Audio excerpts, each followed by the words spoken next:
I got some stainless here, and it's a license plate for Grill Guard, but as you can see, it's like dull as crap. And I know it's stainless because it's like heavy as crap. Unlike aluminum, which would be real light, stainless usually has different wheels and compound, but I ain't got time for all that shit, so I'm just gonna use some regular brown triple I and just a very rough airway on a 6,000 RPM grinder. And I got my PPE, I guess. Really only need goggles. I mean, it's like you don't need a full face mask unless you're like doing something like, if you're doing a lot of stuff, then you'd need a full face mask. But for something this small, I need a clamp. I'll change up my rubber because this mat's got too much wiggle room for it, and I couldn't clamp it down good, so I'm going to use this strip of rubber. You really don't want to use a towel because the towel will get caught on the airway and probably rip your arms off. Goggles are already fogged out.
Starting to get a shine in it.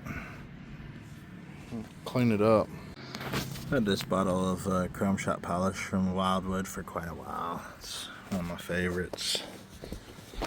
We'll just get us a microfiber and we'll get a little bit on there, and then just pretty much, it's like you're actually, if you think about it, you're sanding, but on a microscopic level with this polish. So ain't nothing wrong with applying quite a bit of pressure to really work it in there. I can already feel this metal getting hot from the friction, and that's good. It's like stainless loves heat to polish up real good. But I'll do, like, it turns black. That's kind of funny. We'll do another bit of it.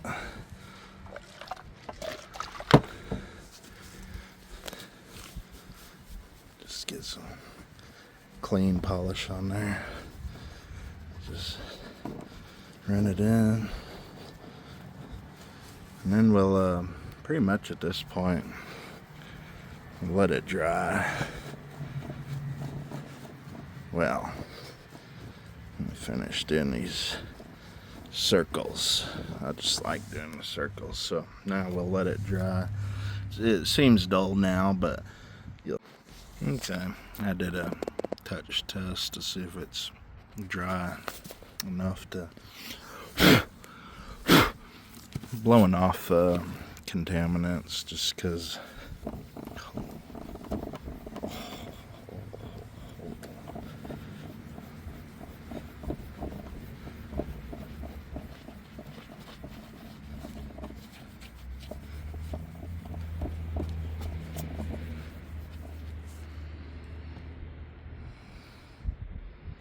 I'm not really impressed, to be honest. That's the thing about polishing. It's never good enough. But this is before. And this is after, so it definitely did something, but we probably might need to recut it. It's just no biggie. I think I'm also gonna get my rake, if I can find it. Actually, this black stuff specifically for stainless, so I'm gonna run it, I do believe. Use a rake and then run this black or gray, which is specifically for stainless. In fact, I probably should have done this from the get-go instead of the brown AAA, because that's for aluminum, this is for stainless. We'll keep that on. Okay.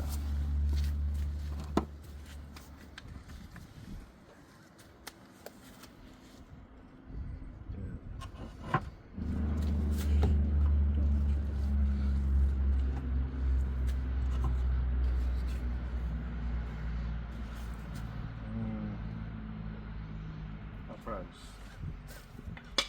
break it over there. Sure.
Oh yeah.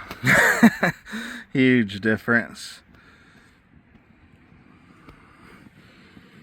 Huge difference. That's how you do it. Yeah. You know, I might do one more pass with it and then polish it and then flip it and do the other side. No, I'll do one more pass on this side, then flip it, put the clamp on this side, hit it, you know, several times to get it blended in just like this one, and then I'll hand polish it.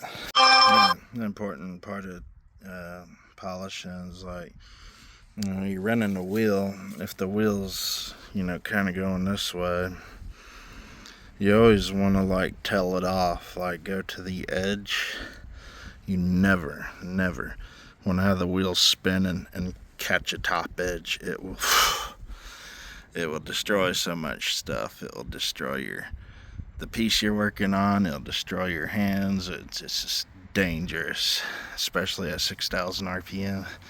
So it's like, in a perfect world of polishing, you always want to, like, work out of the center, but you know, sometimes you can't do that, so you just gotta flip a piece, and then you just gotta always think, you know, when you're running the grinder, always gravitate towards the edges, never gravitate into the edges, otherwise you got a problem. Okay, let's hit the other side.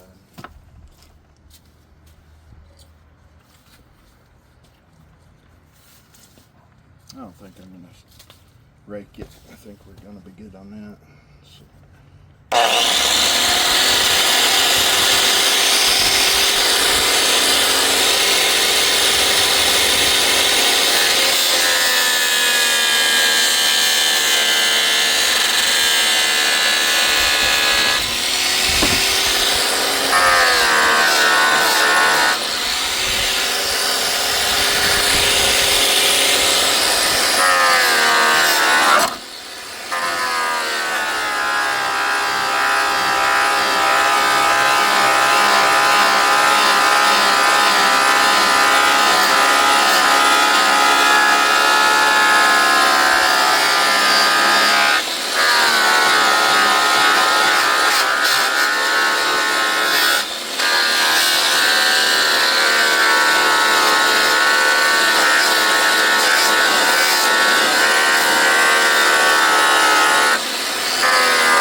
Before I finish, I'm gonna, like, rake it with the rake and then go over it again to clean it.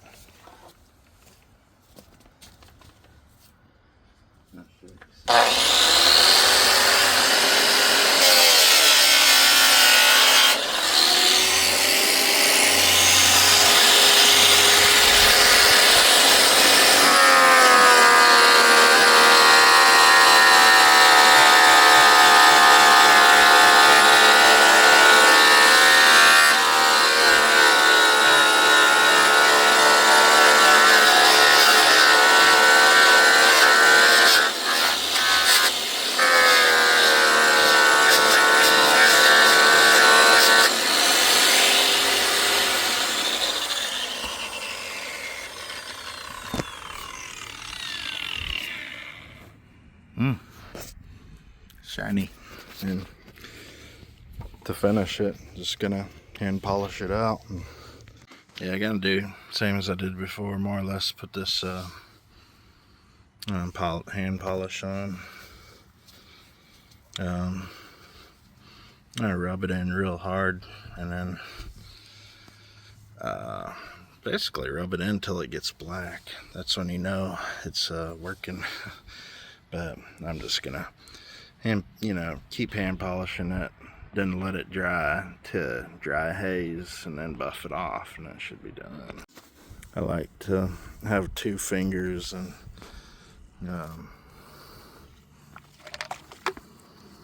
kind of like do this number with 2 fingers and sort of twist the rag around and put it in your palm. That way you can really get more precise with your polishing.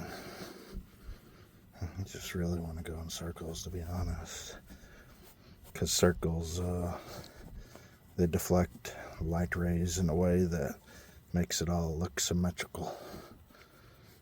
Let's come back here.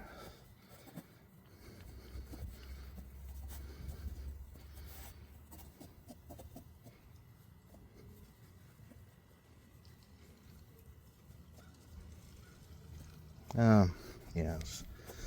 I think this is going to be more than enough. I'm going to just let the shit dry now. Couldn't get it black, but that's a good sign that, if the rag ain't getting black, that means you cut it as much as you could with the grinder. Okay. I think it's had plenty of time to dry.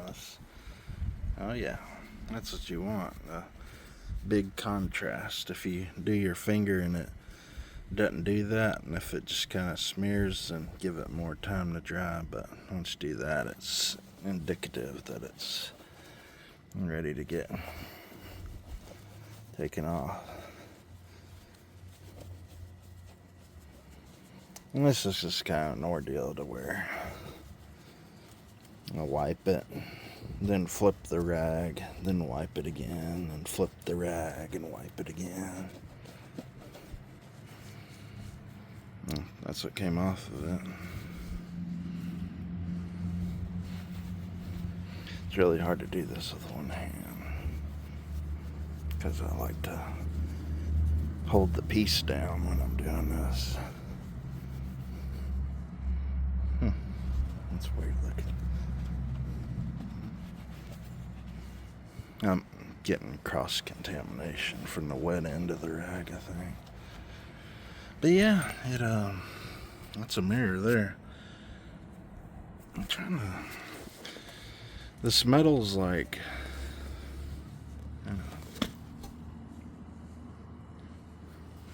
It's not perfectly flat because it's just a license plate cover, but that's why it's making me look weird and distorted, because it's kind of turned. But y'all are gonna kill me, but this is actually not even gonna be visible. It's literally gonna be on the back, and this front that's not polished, that's where my license plate's gonna go. So yeah, I did all this work just to have it shiny on the back.